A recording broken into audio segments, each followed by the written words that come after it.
On reflecting on what I've learned on my art journey so far, I've noticed that there are 5 super simple and easy habits that in theory are very practical, but have proven invaluable to me and my art journey so far. Toward the end, I'll share what I think are the most important of the 5 habits.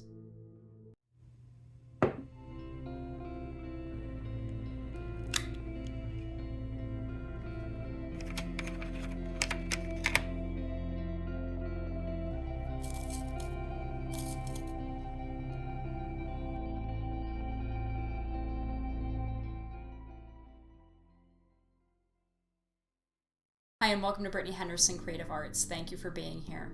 This is my second video on this channel, and it really pivots off the last one that I did, which is intentional because the last one that I did is one that was about mindset, more or less, going into art.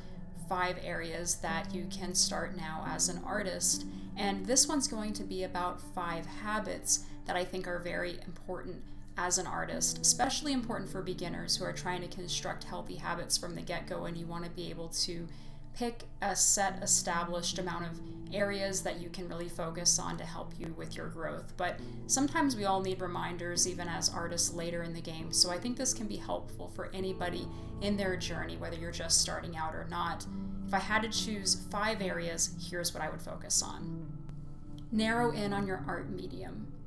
So there's so many different areas that you can start off with. You can start off with charcoal, graphite, acrylic, and we can even go into considering traditional art versus digital art as different areas of mediums in a sense. And so when you look at all the different types of areas available to explore, it can get overwhelming, at least for me. It can get very overwhelming when you look at all the different choices available and you just don't know where to begin. So if you're like that, maybe just start in on a few different areas. And if you're the kind of person that's like, I want to get started on a little bit of everything and see what I really like, you can do that for a time, but I would say try to narrow in pretty quickly on what you like, what you enjoy.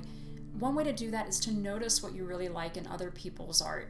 If you're looking at other art and you notice yourself gravitating towards certain things, those are areas that you really want to consider for your own art. For me, I really like the dry medium, specifically colored pencil and charcoal and graphite.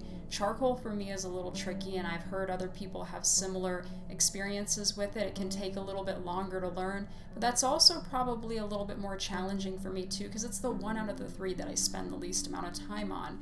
But even though a lot of these different areas, whether you're going into acrylic, whether you're going into charcoal, all have crossover because the fundamentals are still there. Fundamentals like shape and form and shading, all these different things. There's a little bit of nuance and difference within each one. So charcoal shading is going to be complex in its own way. Charcoal, for one, can get really messy sometimes and can smudge easily. Can be one that's kind of hard to tame in terms of the different mediums and work with it really nicely. So take time, find some things that you really enjoy, some mediums that you want to focus on, and try to get really good at those. Eventually, I'd like to go into other mediums and try them more than likely, but that's something that's not even really on my mind too much right now. I really just want to get really good at these ones that I'm really passionate about, and maybe later consider adding in the others. You certainly don't have to know all of them to be able to start doing professional art, which I go into talking about professional art in my last video and when to deduce when you're ready for certain things. So that's definitely one that is helpful if you're wanting to know more about that. Go check out that video as well. The second thing I would say as far as creating good habits is utilize the learning resources that are available. We're in an age now where there's so many different free resources available. That's something that artists even 50 years ago didn't have access to in the same way we do today. And if you want to take courses, those are out there as well, but you can get courses that are free, that are just as good, that give you just as much fundamental learning as you need to be able to do art and never ever step foot in the classroom. Of course, if you want to later, you absolutely could, whether it be an online course or one that's a brick and mortar type of course, but you can do all these different things without necessarily spending money, which is what I've done. I've went on YouTube and found a certain number of people that I really think the way that they teach art is helpful for me, and I've scrapped anything that I think isn't helpful for me at the time right now, so I'm not overwhelming myself, and just narrowed in on a few people that I like to practice along with, that I think are reputable, that can help me to be able to grow. and notice what teachers you really learn well from, which ones seem to be the most helpful for you, the most encouraging. If you see someone's content that you feel like it's overwhelming, either in the way they teach or what they're offering in some sort of way, I'd say stay away from those for now and just try to focus on a couple different ones. And there's also books available. You can find things on the internet, whether it be blogs, whether it be full books. The library, for example, even has a lot of free books that you can utilize on learning how to draw. But I find areas that have videos are the most helpful for me. You can stop a video, draw along with it, continue on, and you can go at your own pace with it. Now, the third area that I would say is a good habit is find a couple areas, maybe 2 to 3 subjects, and make those your main focus. Now, what I mean by that isn't that you shouldn't be drawing anything and everything and learning all about art through trial and error. What I'm saying is that set aside time where you're really focusing in on a couple different goals. So maybe it's anatomy, maybe you're focusing on landscapes. Now, what I find I really enjoy drawing the most are dogs and cats, wildlife, humans, nature scenes, landscapes. So I would say pick a couple different areas and really try to get really good at those. So if you know that you like drawing, let's say, dogs and humans, you need to get really good at anatomy on those subjects. Maybe for you, what you like drawing the most is still life or cartoon art, anime. Focus in on a few different areas and try to really develop those. So of course you're going to be drawing anything and everything to try to get good at your art as well, but make sure you're taking a considerable amount of time to put aside to really focus on those ones that you seem to like.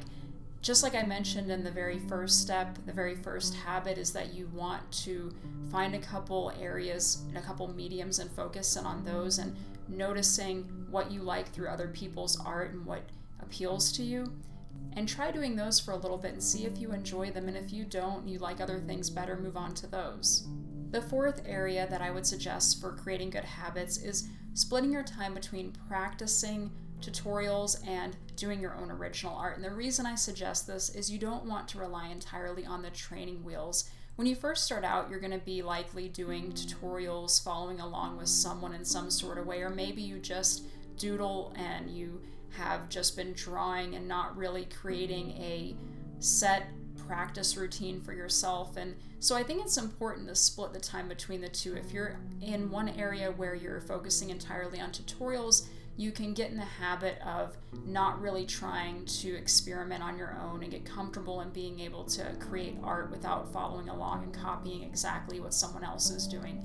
You'll notice that you retain some of what you learned from a tutorial or from a set group of tutorials. And so you can then take those areas that you learned and apply them to your own art.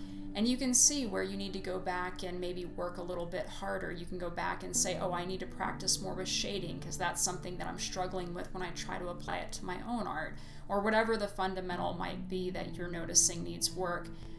What I think is also good about taking the training wheels off and being able to work on some of your own original art is you're able to see where you made mistakes, and instead of always going to those tutorials and seeing how you could get better at them, try experimenting. And I think when you're using your own mind and not just following along exactly with what someone else is doing, you're able to really grow in that way and see what works through trial and error rather than just saying, well, I'm doing it this way because this is what that person's doing in the tutorial. So in drawing this cat that I'm drawing, I originally went to a website and found this image free for use, and I'm drawing it from a reference. It's by no means copying or cheating to use references. It's very common practice to use references as artist and to either use them exclusively where the image is pretty much being drawn exactly like the reference, or to add in elements here and there.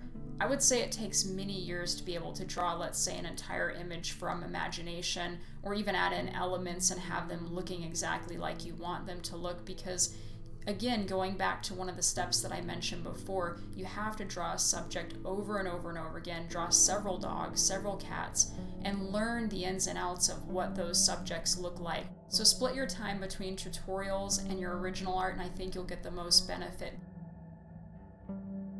It can be a little scary when you're trying to do your own art for the first time because you're used to a tutorial telling you what colors to use, what steps to take exactly, and of course when you're trying your own art, you might tend to have art that's not going to look nearly as good as what you had before when you were following along with somebody else.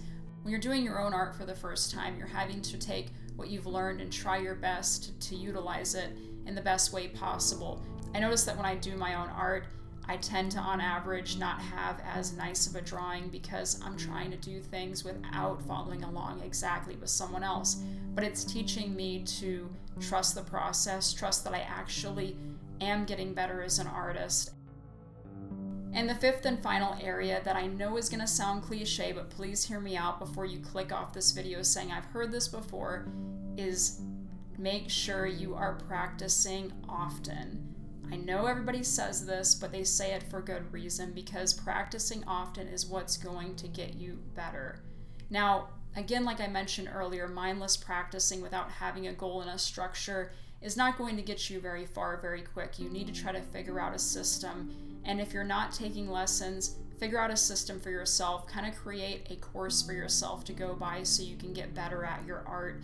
But when you make sure that you're practicing all the time, that is how you're going to get better, alongside making sure that your practice is utilized to the best of your ability with the time that you have set aside to practice. Maybe you only have 30 minutes in your day to practice, or maybe even 5 minutes.